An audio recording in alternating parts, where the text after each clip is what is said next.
dizer da minha alegria diante do meu Deus e agradecer pela oportunidade feliz que nos concede de estarmos em Sua maravilhosa presença neste tempo para adorá-lo como Ele merece ser adorado em espírito e em verdade.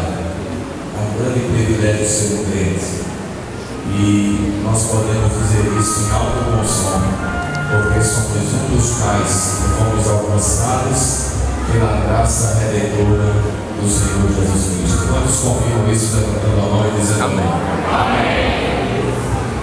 Também agradecendo ao nosso amado pastor presidente pela honra e a oportunidade que nos concedido de estarmos cooperando com ele no trabalho do Senhor. Desta feita, aqui no encerramento do pré-congresso, trazendo a história do coordenador da área, o evangelista Fernando Gil, também com o presbítero do companheiro João Ebenezer, o Ebenezer. É sempre um grande prazer poder rever nós trabalhando juntos ali no Campo Central, e é muito feliz essa oportunidade de estarmos com os irmãos escalados a primeira vez aqui para esta congregação. Quantos estão desejosos de ouvir a voz do Senhor? Levanta a sua mão assim, eu quero ver. Para isso, quem trouxe a Bíblia esse semana? Quem trouxe a Bíblia?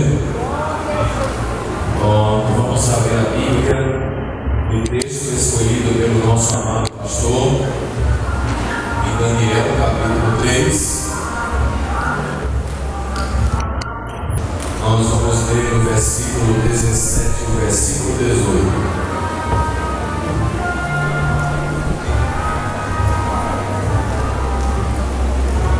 Não se preocupe com esse som aí de fora. Daqui a pouco eles vão se preocupar com o som daqui dele.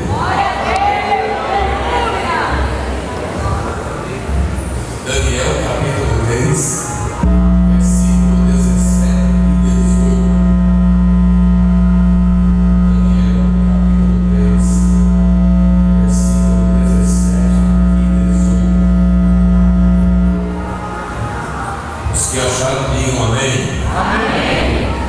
Todos com a Bíblia aberta, por gentileza. Se estiver ao lado de uma pessoa que não está com a Bíblia, você pode ler com ela. Vamos ler todos juntos o versículo 17 e 18, que diz: 1, 2, 3. Eis que o nosso Deus, a quem nós servimos, é quem nos pode livrar. Ele nos livrará do fogo de fogo ardente e da tua mão, ó Rei. E se não, fica sabendo, ó Rei, que não seguiremos a teus deuses, nem adoraremos a estátua de ouro que é a casa. Amém. Vocês podem dizer amém, meus irmãos? Amém. Queridos irmãos, a superintendência das campanhas evangelizadoras, na pessoa do pastor Jefferson, aleluia, recebeu a orientação do nosso pastor. E neste pré-congresso, em todas as áreas, tem um tema escolhido para esta celebração. E o tema é servir a Deus, compromisso de honra, como todos já sabem. Para embasar este tema, tem sido escolhido o livro do profeta Daniel, capítulo de número 3, principalmente o versículo de número 17. Quando nós abrimos a nossa Bíblia no livro do profeta Daniel, nós obtemos algumas informações a respeito tanto do livro como do personagem Daniel, bem como também de seus companheiros, os seus amigos, que serviram a Deus num período bastante difícil e mostraram que servir a Deus realmente exige um compromisso e muita honra. De modo que, ao abrirmos a nossa Bíblia no livro do profeta Daniel, nós devemos ter em mente que tanto Daniel como os seus companheiros não estavam em terra natal. O registro do livro nos mostra, em Daniel capítulo 1, você pode conferir, a partir do versículo de número 1 ao 3, ou ao terceiro, que Daniel e uma leva de judeus foram transportados por Nabucodonosor para uma terra chamada Babilônia. Diga comigo, Babilônia. E quando a gente observa essa informação introdutória do livro, parece-nos pouca coisa dizer que Daniel foi cativo para a Babilônia. Parece que o que mais pesa é a expressão cativo, que quer dizer prisioneiro. Já a gente passa de maneira superficial sobre a cidade de Babilônia, desconhecendo o contexto cultural dessa cidade, para entendermos o desafio que não somente Daniel e seus companheiros, mas aquela primeira leva de judeus estavam enfrentando ou estavam se deparando. Para nós termos uma ideia mais clara do choque de culturas que o jovem Daniel e os seus companheiros estavam enfrentando, se faz necessário nós interpretarmos para os irmãos o significado da cidade de Jerusalém e também do nome da cidade de Babilônia ou do nome de Babilônia. Só o nome de ambas as cidades já nos mostram a diferença abissal que existe em residir em Jerusalém e residir em Babilônia.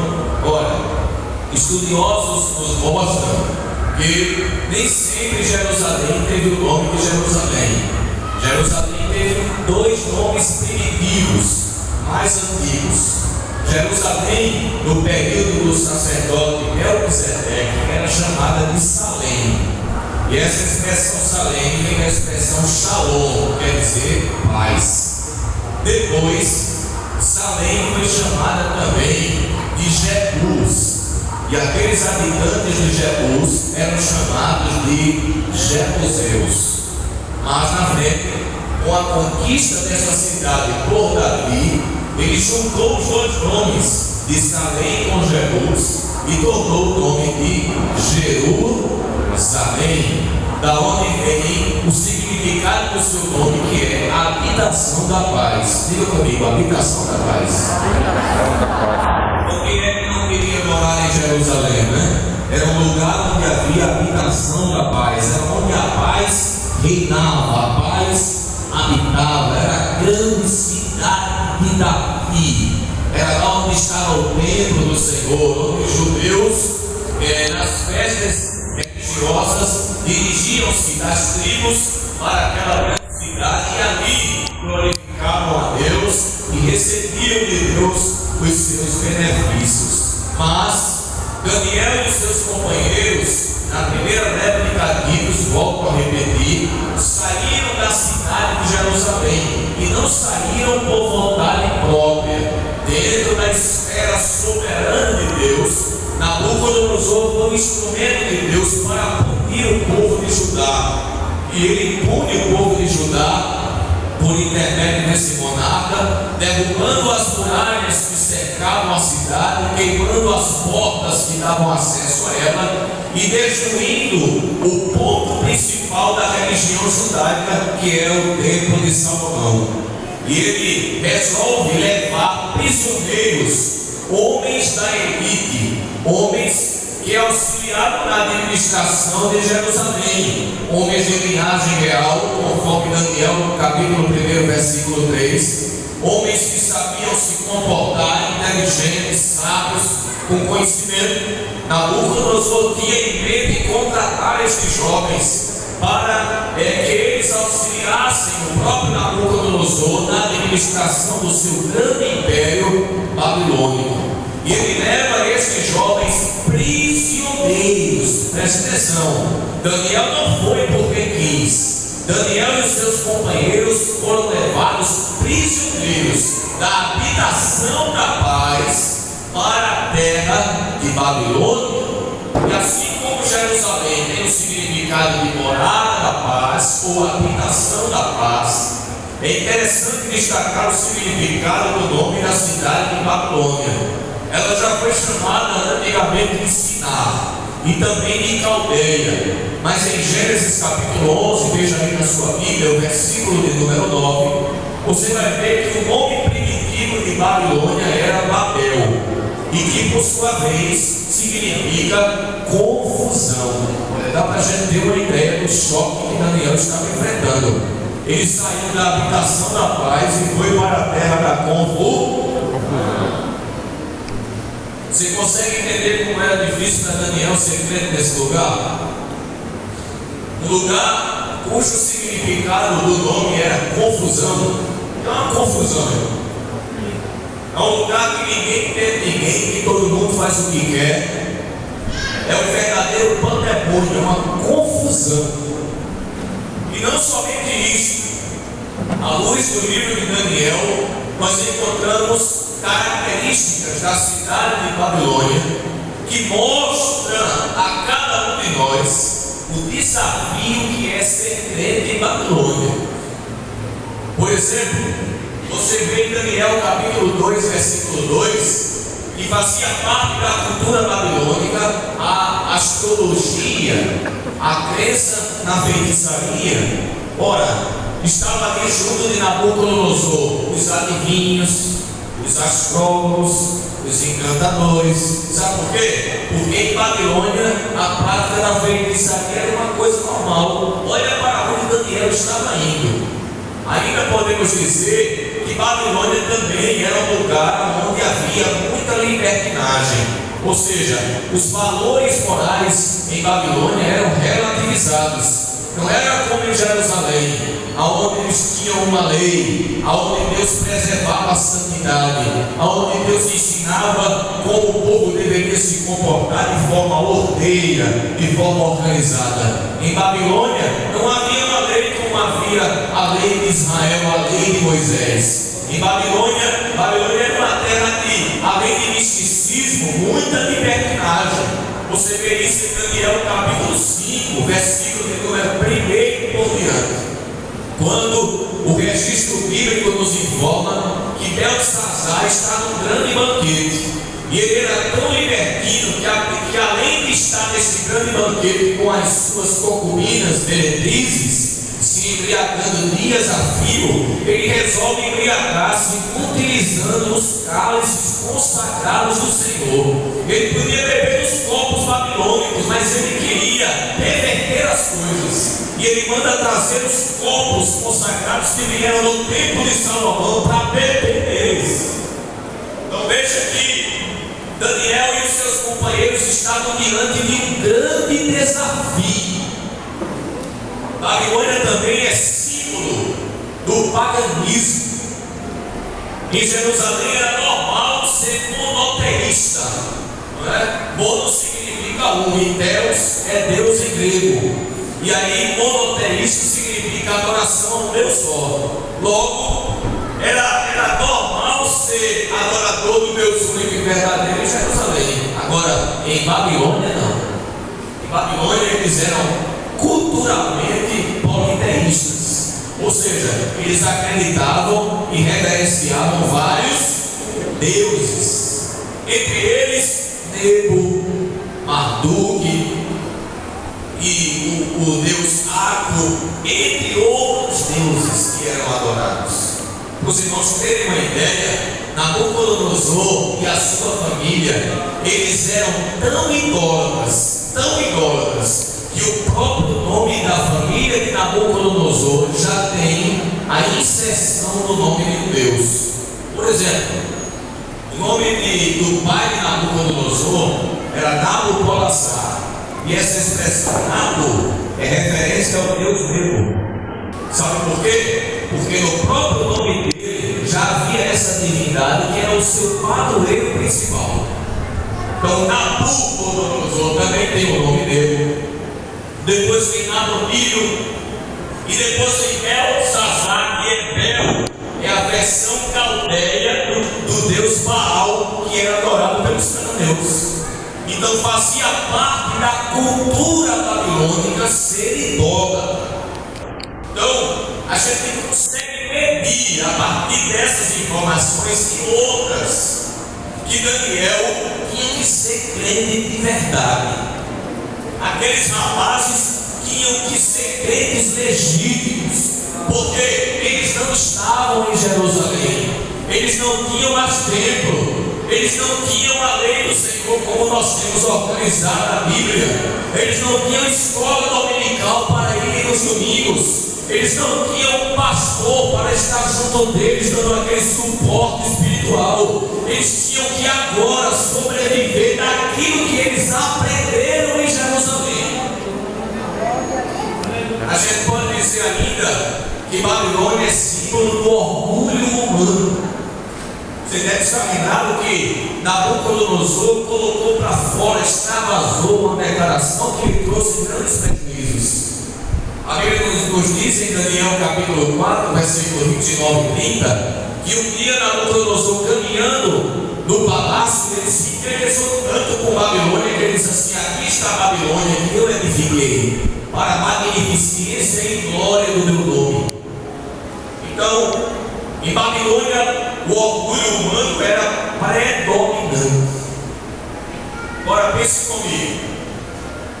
Tanto Daniel como os seus companheiros estavam diante de uma grande dificuldade. Como vocês, jovens, e como nós, crentes, estamos diante de uma grande dificuldade. Ser crente em Jerusalém, aqui dentro, é mais. Aqui dentro se adora o Deus só. Aqui dentro nós temos valores morais que observamos. Aqui é normal ser santo. Aqui nós temos a Bíblia.